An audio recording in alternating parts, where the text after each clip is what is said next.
les fabricants de cercueils victimes d'Ebola au Libéria. Depuis le début de l'épidémie dans le pays, ces artisans voient leurs activités chuter de jour en jour et pour cause, les personnes décédées doivent être incinérées. Plus besoin donc de cercueils pour enterrer la plupart des morts dans le pays. Ces derniers 3 mois, je ne fais quasiment plus d'affaires dans ma boutique. Je viens, je m'assois et je regarde les cercueils. Le soir, je me balade jusqu'à ce que je trouve un ami qui puisse me ramener chez moi. Je ne vends rien. À cause de la présence d'Ebola dans le pays, notre business ne va plus du tout aussi bien qu'avant. Les choses sont vraiment très difficiles pour nous. Par exemple, on achète ces rubans à la boutique chinoise. Et à la boutique chinoise, 2 personnes sont mortes. Du coup, on n'achète plus ces choses-là. On ne peut que s'asseoir au soleil. Une semaine, un client maximum. Face à cette situation, ces fabricants de cercueils appellent la communauté internationale au secours. Je voudrais que la communauté internationale aide le Libéria à se débarrasser du virus Ebola.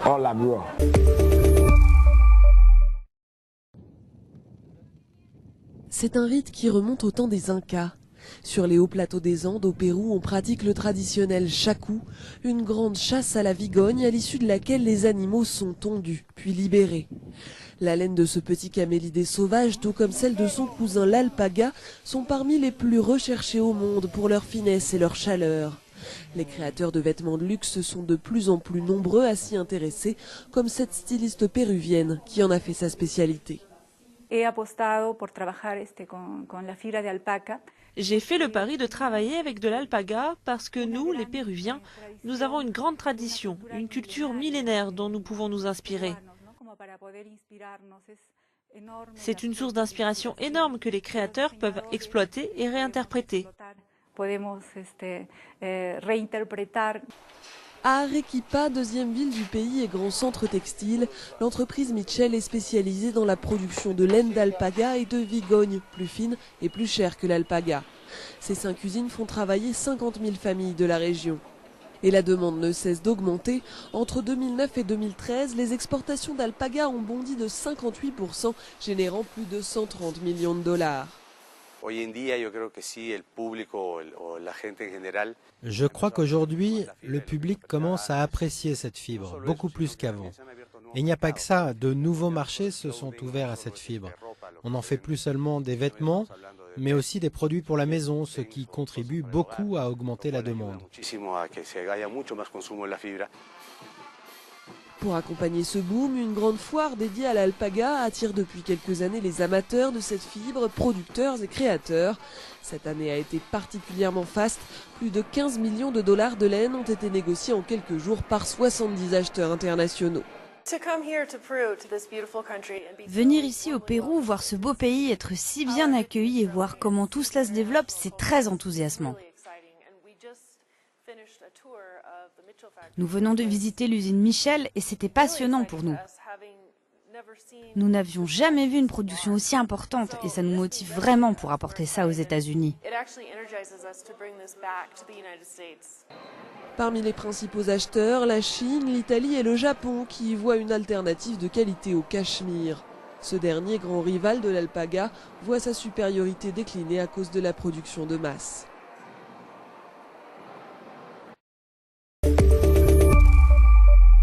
Comme chaque année à la période des fêtes, Caroline rend visite à son volailler. Bonjour, je voudrais un foie gras frais, s'il vous plaît.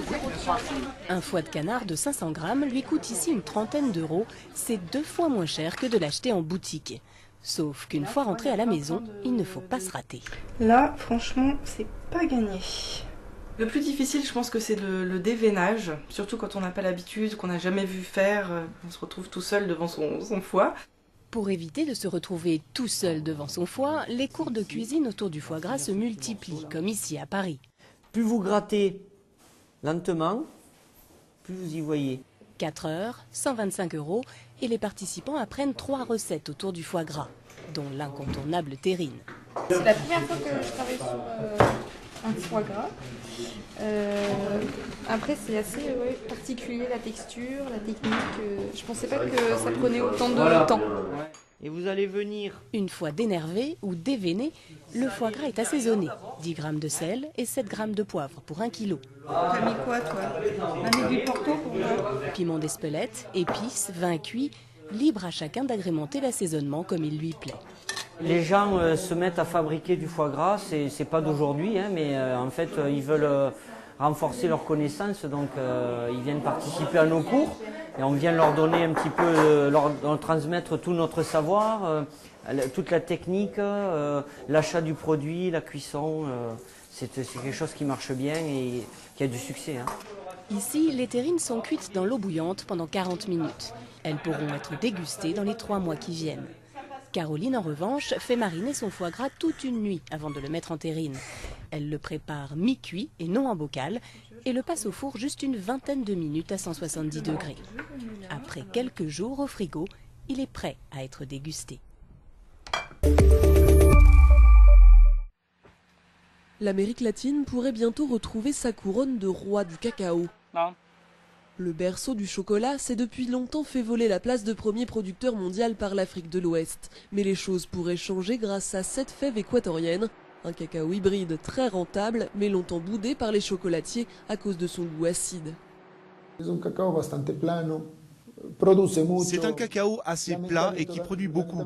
Malheureusement, dans le monde du cacao, nous sommes rentrés dans une production de masse. On l'achète au poids, à la tonne. Ces dernières années, les avis ont changé sur cette variété. Les producteurs ont réussi à améliorer son goût grâce à de nouvelles techniques de fermentation.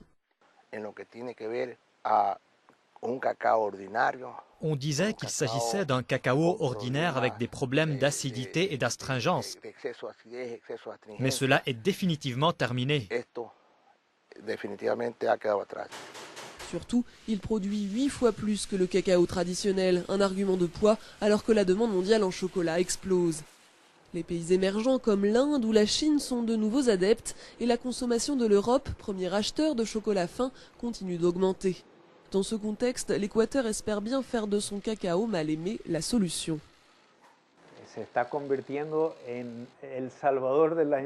Petit à petit, il est en train de devenir le sauveur de l'industrie mondiale du chocolat. Et ce qui pourrait, je crois, être un boom pour le développement agricole de l'Équateur.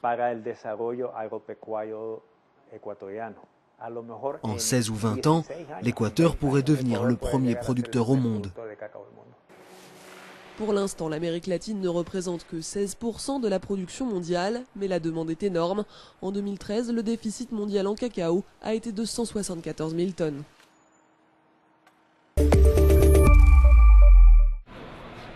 Les guirlandes n'ont pas perdu de leur superbe, mais on ne peut pas en dire autant du moral des Russes.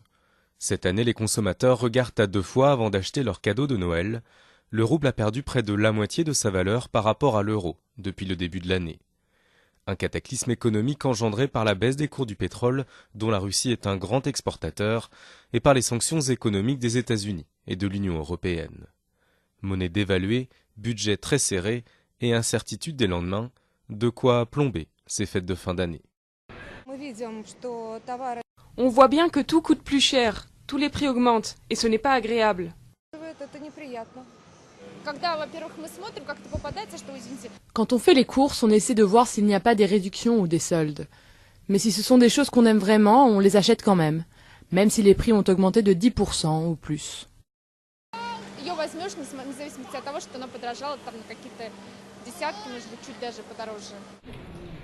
Autre secteur à pâtir de cette crise, le tourisme. Ces dernières années, les capitales européennes avaient la cote parmi la classe moyenne russe. Des destinations prisées pour aller passer les fêtes de Noël. Des voyages désormais quasi inabordables.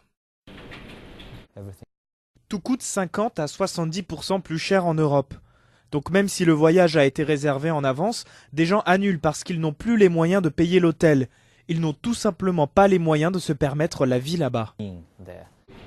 Pour passer les fêtes, les touristes russes se sont donc tournés vers des destinations plus proches et libellées en roubles.